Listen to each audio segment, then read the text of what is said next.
Esta tercera mesa está dedicada a las ciudades sostenibles, la transversalidad del ambiente. Y asimismo también vamos a contar con la participación del señor Fernando Neira, quien es consultor independiente, ingeniero geógrafo, cartógrafo y geodesta de la Universidad Nacional Mayor de San Marcos, magíster en Economía y Gestión Regional.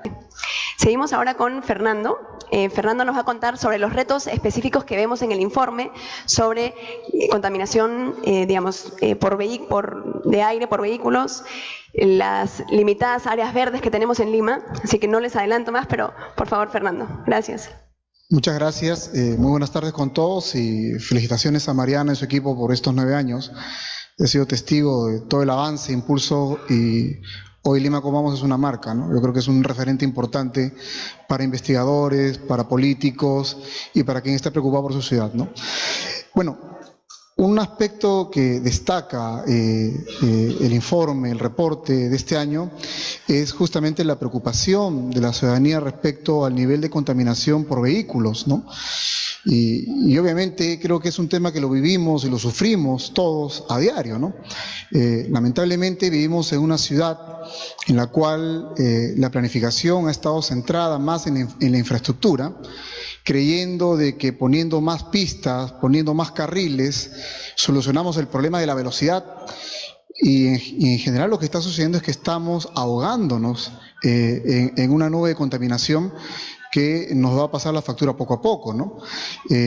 Hasta hace unos años recuerdo, era difícil ver, yo recuerdo que cuando era niño no usaba inhaladores, ahora veo que muchos niños usan inhaladores o mucha gente usa inhaladores, ¿no? Entonces, a ver, ¿a qué nivel estamos llegando con el tema de la acumulación y el incremento del parque automotor? Por la creencia desmedida de que creando más infraestructura o dando más transitabilidad, entre comillas, velocidad, se va a funcionar la ciudad y eso está pasando en la factura, ¿no? Entonces, yo creo que es un tema importante porque el parque automotor no es bueno, las emisiones las sufrimos todos los días, sentimos esos chorros de aire negro que de repente un camión o un microbús que todavía se permite circulen, todavía nos contamina y nos enferma.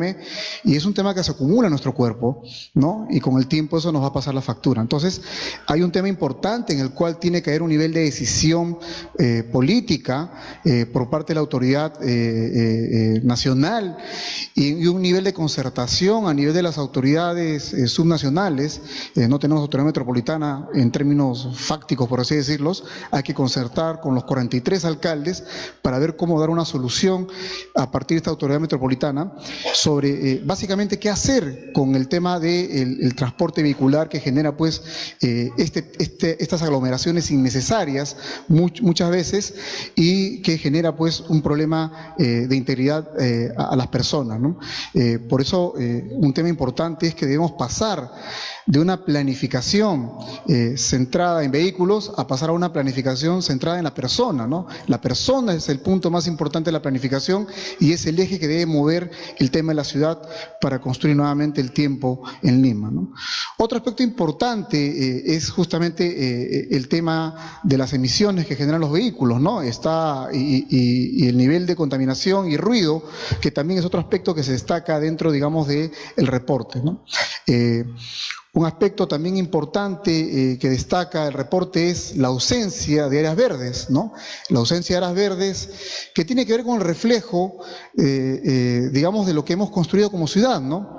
No tenemos marcos de planificación efectivos, tenemos especulación sobre el suelo y eso ha generado pues que se generen pues ocupaciones esporádicas que van a maximizar la intensificación del uso del suelo sin estudios previos, sin ninguna consideración técnica, donde al final el Estado le lleva servicios porque generan demanda y se consolida, ¿no? Y tenemos este tipo de ocupaciones, ¿no? Este tipo de ocupaciones que reflejan la grave ausencia de planificación que tenemos en el país y que nos va pues generar pues un problema importante, sobre todo en el nivel de condiciones de riesgo de desastre, ¿no? Hay un tema importante que bien se dijo en la mesa anterior sobre el tema de trabajar con lo que ya existe, ¿no? Entonces, no debemos esperar a pensar o imaginar cómo sería un plan cuando ya tenemos un avance y comenzar a trabajar en una planificación urgente que requiere la ciudad, pero como les digo, tiene que ser centrada en las personas, no en los vehículos, no en infraestructura. Hay que pensar en la persona por sobre todas las cosas, ¿no? Y otro aspecto importante es, y reflejo de esta ausencia de planificación, es cómo tenemos nuestro sistema de recolección de basuras, ¿no? Y en realidad es embarazoso, es denigrante que mucha gente que viene de fuera, ¿no? Encuentre una ciudad bajo estas condiciones, ¿no? Llegando al aeropuerto o entrando al Callao y entrando al Lima, uno va a encontrar una condición totalmente inadecuada sobre cómo se manejan los residuos, ¿no? Y cuando hablamos básicamente de la ciudad, tiene que ver básicamente con un esquema de gestión. Esto es reflejo de un esquema de gestión. Un esquema de gestión que lamentablemente no se da en términos efectivos o no se termina de entender por parte de autoridades que priorizan de repente otro tipo, digamos, de aspectos, ¿no? Monumentos, parques, plazas, qué sé yo, en lugar de trabajar temas de gestión hacia el ciudadano, y que es un tema, digamos, que también nos está pasando la factura sobre cómo estamos generando este tema de contaminación y un mal manejo, digamos, recolección de basura por falta de planificación. Y finalmente, el tema del cuidado de los ríos, ¿no? Que tiene que ver básicamente con las condiciones de ocupación, que también está acompañado por el tema de la falta de planificación, ¿no? Nuestro río Rima debiera ser recto. Le hemos metido meandros, le hemos metido intervenciones, tiene mucha mano metida y miren lo que hemos generado, ¿no? Un río lleno de meandros, un río lleno de intervenciones que generan justamente este tipo de situaciones que cuando crece termina generando pues los desastres que hemos tenido hace poco, ¿no?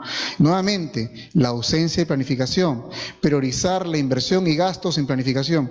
El Estado planifica, interviene, da infraestructura, da servicios sin planificación. La planificación no es una condición para la inversión y gasto, y ese es un tema que debemos meterlo a la cabeza, ¿no? Y es un tema en el cual se debe entender de que un proyecto de inversión pública no es planificación. Y ese es un tema que lamentablemente muchos alcaldes tienen en la cabeza. Creen que haciendo un proyecto de inversión pública ya se planifica, ¿no? Y otro aspecto que quería complementar respecto a la mesa anterior es que sí hay un marco normativo sobre movilidad urbana sostenible, ¿no? El Decreto Supremo 022/2016, vivienda, en el artículo 63, define lo que es movilidad urbana sostenible y también da las condiciones para que ésta se dé. Y de acuerdo a este decreto, para que haya una ley o para que haya un plan de movilidad urbana sostenible, primero debe haber un plan de desarrollo urbano o un plan de acondicionamiento territorial, ¿no? Es parte de las condiciones que está establecido. Y esto evidencia la necesidad de que los sectores coordinen, ¿no? En la ciudad los sectores deben coordinar, ¿no? Vivienda debe conversar con transporte. Transporte debe saber de que vivienda está haciendo un proyecto de ley de desarrollo urbano. Entonces, creo que es evidente la necesidad de que los sectores coordinen y dejemos de trabajar con una visión sectorial que nos está pasando la factura, ¿no? Muchas gracias.